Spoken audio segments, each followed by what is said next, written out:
Falar então da morte do presidente iraniano Ebrahim Raisi, que morreu aos 63 anos na queda de um helicóptero, foi o que informou o Ministério das Relações Exteriores do Irã. Raisi, que foi eleita em 2021 e tinha mandato até 2025, era a segunda pessoa mais importante do Irã, apenas atrás do Ayatollah Ali Khamenei, líder supremo do Irã e de quem o atual presidente era um protegido e possível sucessor. Quem vai falar pra gente um pouco desses desdobramentos é o professor Wilson Mendonça, que é cientista político e professor da Esquema Business School. Olá, professor Wilson, prazer falar com você novamente.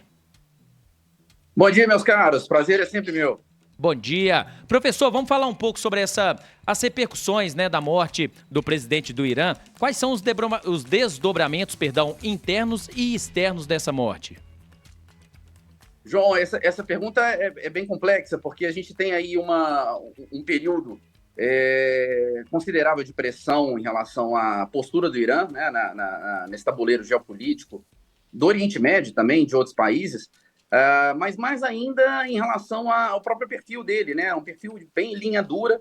A gente tem uma movimentação de opressão social considerável no Irã em relação a uma demanda assim, por novos movimentos, né? O país, desde 2021 para frente, quando ele rompeu aí o acordo nuclear, vem sofrendo retaliações, sanções no âmbito econômico.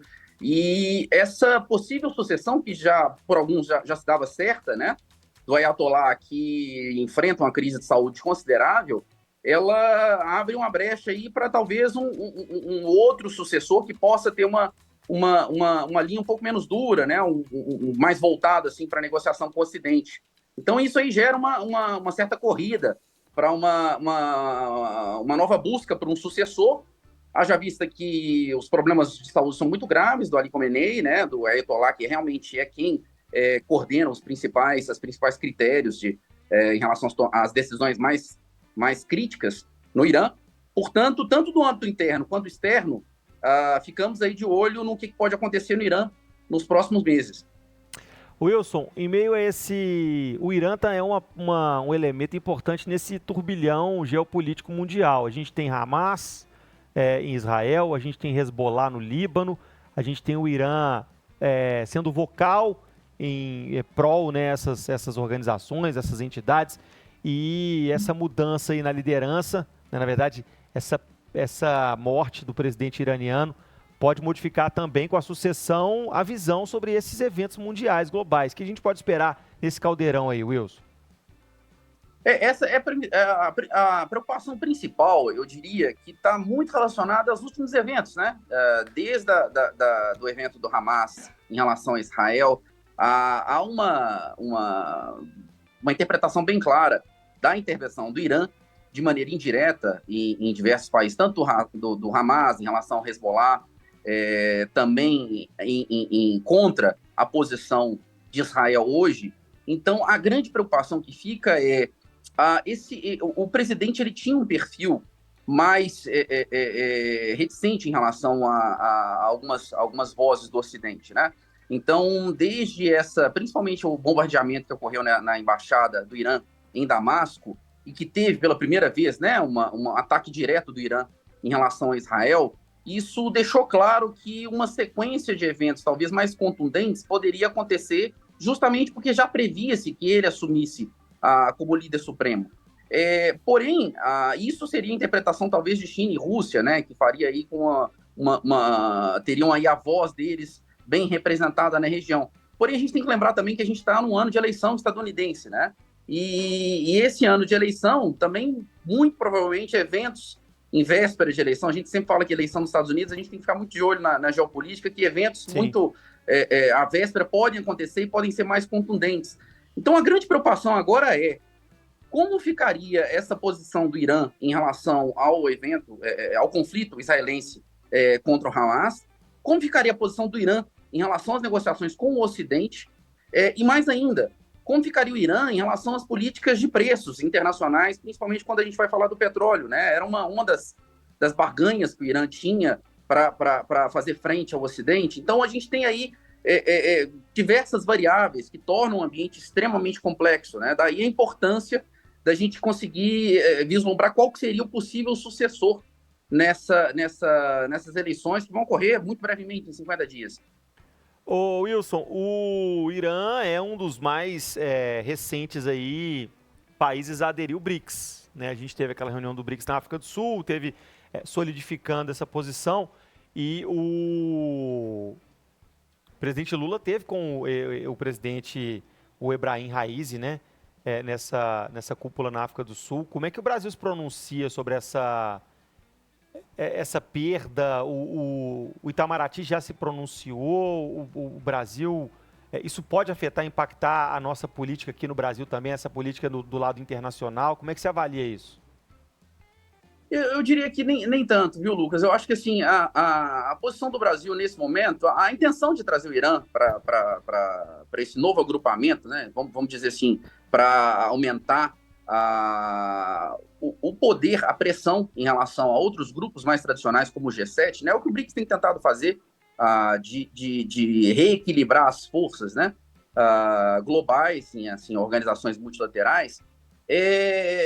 Ela não entraria, o Brasil não ficaria, vamos dizer, comprometido na relação bilateral, justamente porque o intuito seria a relação com o Estado, independentemente de quem estaria na sua liderança.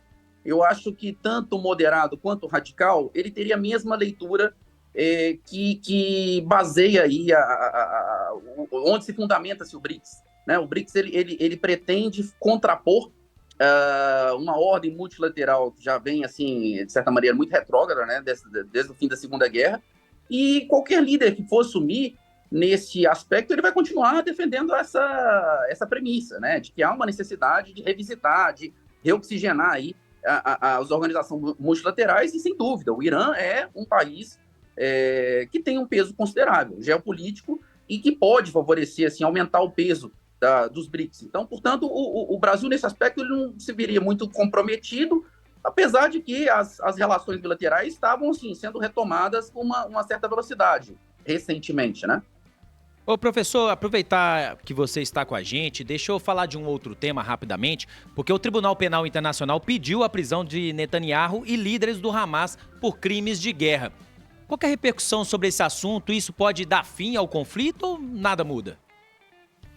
Na verdade, é o que a gente sempre discute em relação à interpretação realista e à interpretação do próprio direito internacional, né, principista. Ou seja, há sim um ordenamento internacional que vai fazer pressão, sem dúvida alguma, mas entre levar em conta o peso que esses países têm no sistema e como que eles conseguiriam interpretar isso e colocar em prática, ou seja, o cumprimento dessa ordem, já é uma coisa muito diferente. Então, a gente costuma dizer que é fundamental que haja o direito internacional público, mas a gente também tem que levar em consideração qual que seria a visão mais realista da postura desses países.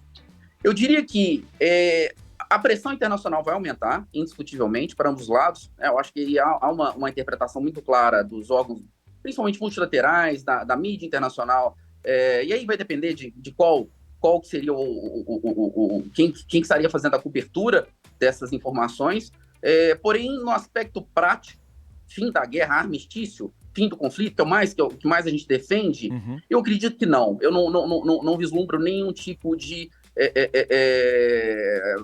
encurtamento desse conflito. Muito pelo contrário. Eu acho que agora está se entrando num período de fadiga, que a gente fica muito preocupado, que é um momento que a pressão doméstica de Israel aumenta, a grande parte dos reféns ainda não foram libertos, então isso aí pode gerar uma pressão ainda maior por parte de Israel de querer recrudescer assim, os ataques ao Hamas, e isso é a grande preocupação que a gente tem agora. Então, respondendo a sua pergunta, eu não acho que isso aceleraria o processo de anistia de maneira alguma.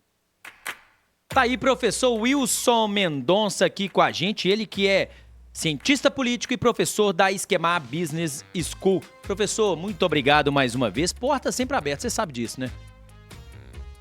Senhores, sempre contem comigo. Infelizmente, eu sempre venho com essas notícias. É o arauto da desgraça, né? É o arauto da desgraça. Quando o mundo tá prestes a acabar. Mas eu ainda irei um dia para falar sobre algum conflito, algum acordo de paz, algum armistício. Tá na minha agenda isso aí. Deus quiser, viu? Boa, professor. Um abraço para você. Forte abraço, bom dia. Bom Eu dia. sempre mando mensagem. Professor, o mundo tá quase acabando, meu filho. Terceira Guerra Mundial tá vindo. Vamos, vem.